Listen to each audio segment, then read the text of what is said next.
Sri Sai silks ராஜியோட கொலைக்கு பின்னாடி என்ன மர்மம் இருக்கு? இந்த கொலையில யாரெல்லாம் சம்பந்தப்பட்டிருக்காங்க?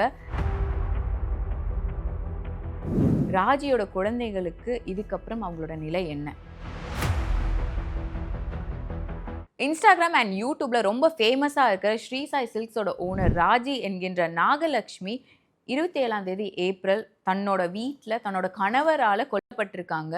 அந்த கணவருமே சூசைட் பண்ணியிருக்காரு. இந்த ஒரு பர்டிகுலர் இன்சிடென்ட் பத்தி வெளிவந்த நியூஸ் என்னன்னா, சம்பவம் நடந்த நாள் அன்னைக்கு ராஜியோட இளைய மகன் காலேஜ் முடிச்சுட்டு 3 மணி போல வீட்டுக்கு வந்திருக்காங்க. அந்த சமயத்துல வீட்டில் ஃபுல்லா ரத்த கரையோட ஃபுட் பிரிண்ட்ஸ் நிறைய பார்த்துருக்காங்க. ஒரு ரூம்ல தன்னோட அம்மா ராஜி வந்து வெள்ளத்துல இருந்திருக்காங்க. இன்னொரு ரூம்ல அவங்க அப்பா சுப்பிரமணி அவர்கள் இருந்த நிலையில இருந்திருக்காங்க. இவங்க உடனே வந்து போலீஸ்க்கு அலர்ட் பண்ணி போலீஸ் வந்து உடல்களை மீட்டு அட்டாப்சிக்கு அனுப்பியிருக்காங்க.